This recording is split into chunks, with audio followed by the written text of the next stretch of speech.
সংযুক্ত হৈছে ৰাভা হাছং স্বায়ত্তশাসিত পৰিষদৰ তেওঁ মুখ্য কাৰ্যবাহী সদস্য টংকেশ্বৰ ৰাভা ডাঙৰীয়া আপোনাৰ ওচৰলৈ আহিছোঁ। তেওঁৰ মন্তব্যটো গুৰুত্বপূৰ্ণ। জনজাতিকৰণৰ প্ৰসংগটোলৈ আহিম আপোনাৰ ওচৰলৈ, কিন্তু প্ৰথমে কালি যিখন এক গুৰুত্বপূৰ্ণ বৈঠক গৃহমন্ত্ৰীৰ উপস্থিতিত অনুষ্ঠিত হৈছে, আপোনালোক ৰাভা, তিৱা আৰু মিচিং নেতৃত্ব উপস্থিত আছিলে, মুখ্যমন্ত্ৰী উপস্থিত আছিলে। গৃহমন্ত্ৰীৰ সৈতে এই বৈঠক অনুষ্ঠিত হৈছে ষষ্ঠ অনুসূচিত অন্তৰ্ভুক্তিৰ বাবে আপোনালোকে এই দাবীটো দীৰ্ঘদিনীয়া। কি ধৰণৰ এই আলোচনা ফলপ্ৰসূ নে? কাৰণ আমি এটা কথা শুনিছোঁ যে গৃহমন্ত্ৰীয়ে কৈছে বিষয়টো অতি জটিল। আপোনালোকে কি পাইছে আলোচনাত?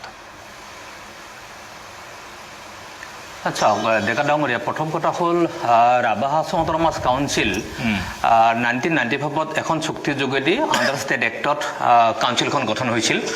আৰু আজি লাষ্ট 30 ইয়াৰ্ছ গোটেই এটা কনষ্টিটিউচন ষ্টেটাছ বা চিক্সুলা সংগ্ৰাম চলি আছিল। আৰু এইটো আমাৰ মাজত দেখি আমি যদি চাবলৈ যাওঁ, লাষ্ট এজিপি চৰকাৰ, কংগ্ৰেছ চৰকাৰ, আজিৰ বিজেপি চৰকাৰখন চলি আছে।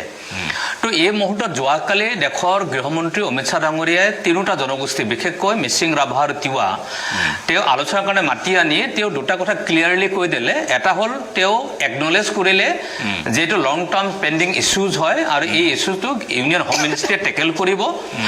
আৰু যদিও তেওঁ কৈছে যে এইটো সহজতে সমাধান হোৱা বস্তু নহয় বুলি যদি কৈছে, এটা ইণ্টাৰলোকেটৰ তেখেতে দিব আৰু দিয়াৰ পিছত এইটো যিমান পাৰে সোনকালে সমস্যাটো সমাধান কৰিব।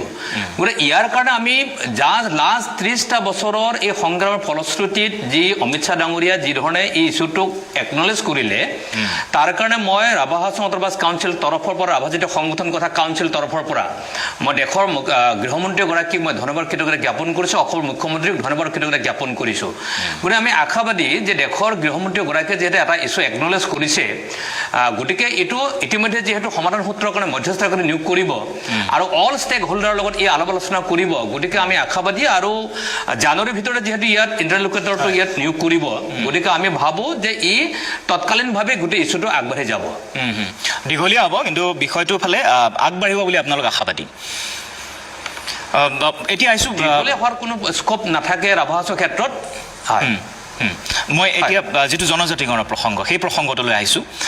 আপোনালোকে আৰম্ভণিৰ পৰা বিৰোধিতা কৰিছে আৰু কোৱা হৈছে যে বৰ্তমানৰ এক্সিষ্টিং যিখিনি ট্ৰাইবেল বা জনগোষ্ঠীসকলৰ, জনজাতীয় লোকসকলৰ অধিকাৰ কিছু সৰ্ব হ'ব, সংৰক্ষণত কিছু জটিলতাৰ সৃষ্টি হ'ব, যাৰ বাবে আপোনালোকে বিৰোধিতা কৰি আহিছে।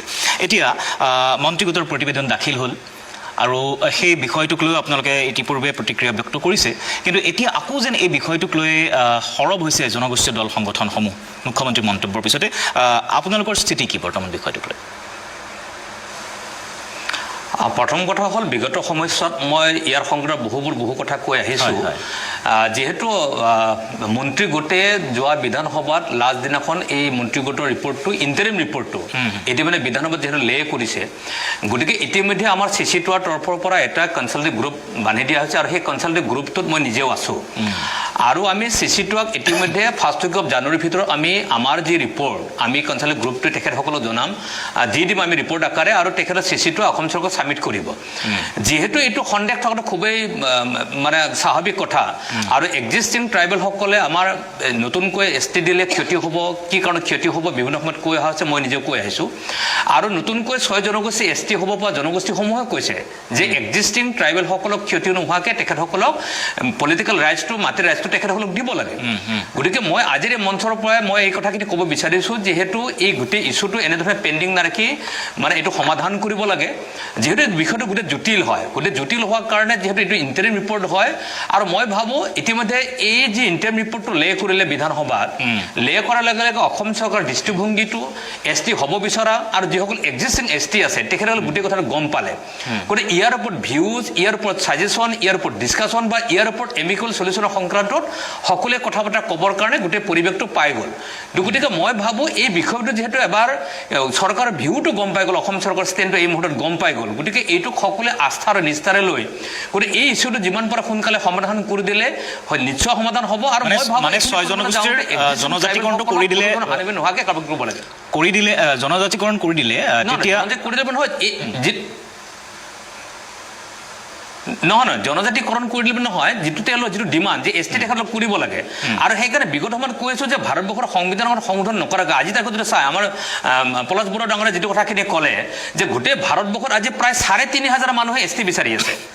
প্ৰায় 3,500 মোৰ দেন গোটেই 3,500 মানুহ যদি শিডিউল টাইপ হ'ব বিচাৰি আছে গোটেই বস্তুবিলাকৰ ওপৰত এটা পৰীক্ষামূলক হিচাপে লয় এনে ইয়াত গৱেষণাৰ ওপৰত লয় এনে কেনেধৰণে ডিমাণ্ডটো পূৰণ কৰে ইনক্লুডিং অসমৰ 6 জনগোষ্ঠী এইটোৰ সংগত লৈ পেলাই যদি একদম গোটেই ভাৰতবৰ্ষৰে এই এছটি বিচৰা এছটি হ'ব খোজা বা এক্সিষ্টিং এছটি সকলৰ যি সমস্যাক যি আকাংক্ষা আছে এইটোৰ সংগ্ৰামে ওৱান্স আপনে যি ষ্টাৰ্ট হৈছে এই গোটেই বস্তুটো সমাধান কৰিবৰ কাৰণে কাম কৰিব লাগে কিন্তু সেইখিনি কৰিবলৈ যাওঁতে এক্সিষ্টিং ট্ৰাইবেলবিলাকৰ কথাখিনি চাবই লাগিব ক্ষতি হ'বই নোৱাৰিব আৰু সেইখিনি ওপৰত যদি ভাৰতৰ সংবিধানখন কৰে যেনেকৈ এছটি অল ইণ্ডিয়া পিছত এছটি আছে অসমত এছটি হিলছ আৰু এছটি প্লেন আছে তো গতিকে ইচ্ছা কৰিলে আকৌ আমাৰ সংশোধন কৰি গোটেই ভাৰতবৰ্ষত এট দ্য নেশ্যনেল লেভেলত সকিয়াকৈ তেখেতসকলক চিডিউলিং কৰি সকিয়াকৈ কটা ব্যৱস্থা কৰি অল ছাইড ৰিজাৰ্ভেশ্যন ব্যৱস্থা কৰিব নোৱাৰা কোনো কাৰণেই নাই গতিকে তাৰ কাৰণে সংবিধানখন সংশোধনৰ প্ৰয়োজন আছে তাৰ কাৰণে এক্সিষ্টিং এছটি সকল হ'ব খোজা এছটি সকল চৰকাৰ সকলো পক্ষে এটা আলাপ আলোচনাৰ মাজেৰে গোটেই বিষয়টো লৈ যাব লাগিব ঠিক আছে